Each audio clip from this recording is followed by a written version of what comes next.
Bien, regresamos a Noticias 24. El gobierno salió en defensa de las Fuerzas Armadas, que a través de un comunicado el día de ayer replicaron el informe de Amnistía Internacional sobre violación a los derechos humanos de manera generalizada durante las manifestaciones.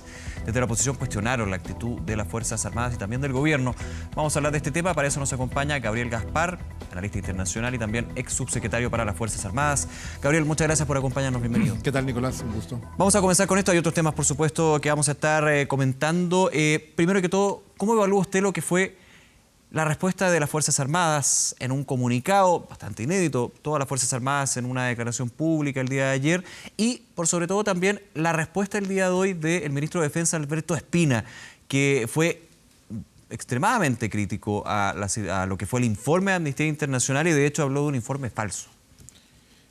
Con suposiciones, sin argumentos, sin base, a eso me refiero. Es exactamente, yo acojo tu descripción, es inédito. Inédito porque no debiera pasar, por lo siguiente, ¿no? Para entender la estructura. En la relación civil-militar, las Fuerzas Armadas son subordinadas no deliberantes y el mando civil, que en este caso es la línea de mando del presidente y el ministro de Defensa, que es la línea a través del cual el poder político le dice a las Fuerzas Armadas, digamos, la orientación del poder político. Pero a su vez, dado que las Fuerzas Armadas no pueden participar en temas contingentes, las Fuerzas Armadas hablan con el poder político a través de sus comandantes y del ministro y llegan al presidente. Claro. Por tanto, a mí me sorprende lo que pasó ayer, porque frente a una situación que las Fuerzas Armadas, que probablemente se lo plantearon al ministro, estoy hipotetizando. Él dijo que conoció el comunicado antes de ser publicado. Por supuesto, entonces ese me llama la atención, ¿por qué no salió él? En representación de... Porque es lo que le corresponde. Además, para decir lo mismo que dijo hoy día, no sé, digamos, pero si él estaba de acuerdo, tendría que haberlo salido, y eso evita que las Fuerzas Armadas participen en la contingencia. Entonces, es muy inédito, porque no se está cumpliendo el rol que corresponde a la autoridad civil, más allá del contenido del... Ahora, considerando también que estamos en un contexto, ahí uno podría argumentar, bastante inédito. Una situación bastante que no había pasado desde la dictadura, desde los primeros años de la transición. Uno podría decir, se han dado cosas inéditas, acuerdos inéditos. Estoy tratando de alguna manera de entender por qué finalmente se llega a esta declaración conjunta de las Fuerzas Armadas. Bueno, se llega porque el ministro lo autorizó. Entonces, ¿tiene que haber una autorización aquí el ministro para que se... Obviamente. En este caso, tiene que haber una aprobación por parte del gobierno de Chile para que haya este tipo de comunicado. Por supuesto, si no está sobrepasado, que es peor. Sería más preocupante. Más preocupante todavía. Entonces aquí hay una cosa que tiene que aclarar el ministro, porque en mi opinión no está cumpliendo con el rol. El rol de la dirección política es traducir el pensamiento del poder político hacia las instituciones y recepcionar los planteamientos de la institución. Y si entiende que los comparte, representarlos él. Entonces, porque de lo contrario permite que las Fuerzas Armadas tengan que asumir un rol en la contingencia, que es lo que pasó con el comunicado. Ahora, eso dentro de lo que tiene que ser la obediencia al poder civil en este sentido, pero también recordando, por ejemplo, no sé si será una buena analogía, pero cuando en su minuto el presidente Piñera habla de guerra y al día siguiente se le pregunta al jefe de Defensa Nacional aquí en la región metropolitana, y él dice, yo no estoy en guerra, yo soy un hombre feliz. Muchos dijeron aquí, el ejército, específicamente el ejército, está de alguna manera tratando de no ser desobediente, pero sí desligarse de una mirada política de esta crisis que evidentemente estaba posicionada. ¿Puede ser también por ese lado? Dentro del análisis estamos analizando. En el análisis yo diría lo siguiente. Primero, el general Iturriaga estaba en ese momento hablando como jefe de defensa. Así es. El jefe de defensa tiene el mando de todas las Fuerzas Armadas, no solo del ejército. Dentro del estado de emergencia, estado de excepción. Claro. Por tanto, su opinión no solamente iba dirigido al ejército, sino también a los marinos y a los aviadores bajo su mando. Y cuando él plantea, y yo creo que es muy oportuno y muy prudente lo que él dijo, primero porque el estado de guerra no lo declara una persona. Chile no es una monarquía. Un estado de guerra es un estado de excepción particular y que requiere aprobación de distintos organismos del Estado. Entonces, fue una pésima expresión del presidente, encuentro yo. Pero podía haber tenido pésimas consecuencias si es que el mando militar, de una manera prudente, ¿cierto?, declaró lo que declaró. Si se hubiera seguido la tónica de la frase, digamos, por parte del poder militar. Porque cuando dice, la pregunta es, ¿estamos en guerra? ¿Quién es el enemigo? Claro, en todas guerras tiene que haber un enemigo. Obviamente. Aquí uno entendía que fue también parte del error de la frase del presidente, que dentro de lo que ha sido siempre la frase de la guerra contra la delincuencia, contra... Aquí se habló de guerra directamente y eso tuvo que de hecho reconocerlo en algún minuto, hacer una especie de mea culpa. Yo creo que desde ese punto de vista la opinión del general Iturriaga fue una opinión muy prudente. Que tuvo un punto positivo, digamos, para lo que se vivía en ese minuto. Volviendo a la situación de Amnistía Internacional, el informe, Gabriel, ¿usted cómo evalúa lo que ha sido el diagnóstico de esta organización internacional con respecto a que habla justamente una deliberación por parte de las Fuerzas Armadas en violaciones a los derechos humanos de manera generalizada? No se habla de sistemático, que es uno de los temas que está muy ahí presente, habla de generalizado. Bueno, yo diría que el tema de derechos humanos es un tema muy sensible y una preocupación que debe traspasar a toda la sociedad chilena, o sea, desde el Estado hasta las organizaciones sociales, las instituciones. Por tanto, es más aún con la historia que nosotros tenemos. Trataría de desligarlo exclusivamente como una opinión de Amnesty International, ¿cierto? Porque si bien es este el informe, hay una serie de otros informes y de organismos que están observando, como Human Rights Watch, sí, lo de Vivanco, como el Comité Interamericano de Derechos Humanos y como la propia oficina de la Alta Comisionada de Derechos Humanos. Que de hecho ya anunció que de a 2 a 3 semanas va a haber un informe final de lo que fue la observación. Entonces yo diría primero si la preocupación de todos es velar por los derechos humanos y la preocupación de todos yo creo que lo prudente es, ¿cierto?, recepcionar todas esas informaciones. Recordando que aquí se habla de, porque también es bueno ponerlo en lo que ha sido la coyuntura, violación de los derechos humanos por parte de agentes del Estado, porque muchos pueden estar diciendo también hay violaciones de derechos humanos cuando se habla de libre tránsito. No, la violación de derechos humanos es cuando solamente la cometen los agentes del Estado.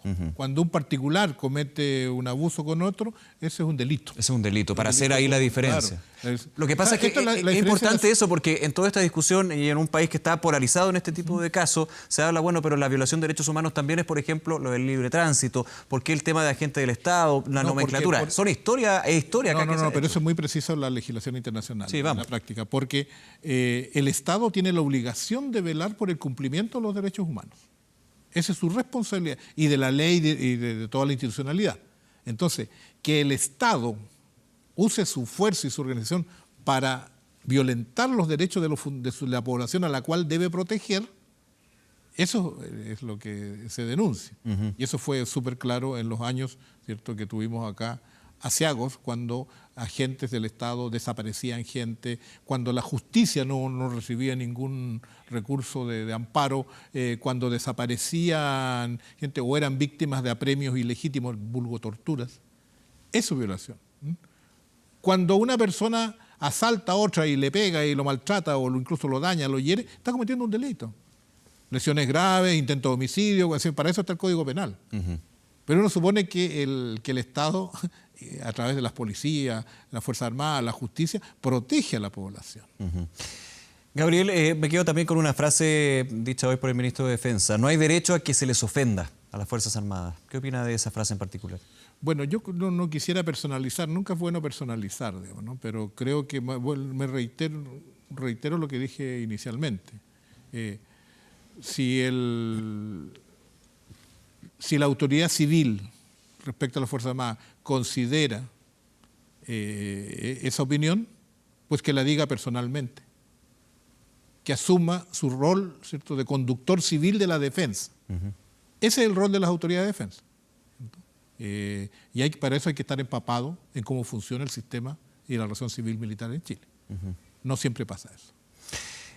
Quiero aprovechar, Gabriel, que nos acompaña a esta hora para hablar también de la región, porque no solamente ha habido esta crisis social y de instituciones también, no de instituciones, pero sí en estos puntos que estamos conversando aquí en Chile, sino también en la región, una región que ha sido muy convulsionada. De hecho, muchos dicen Chile era el que se estaba salvando de alguna manera esta situación. No era así. Aquí hay un tema regional, ¿no? Porque cuando vemos la situación en Colombia con un paro nacional y una situación muy compleja, la situación en Bolivia, que ha ido escalando aquí con un tema más bien político institucional directamente, la situación del expresidente Evo Morales que termina renunciando y viajando a México. En términos de la región de América Latina, ¿usted ve de que aquí se están transparentando situaciones que de alguna manera tienen un hilo conductor? Sí, yo diría que hay dos temas centrales, ¿no?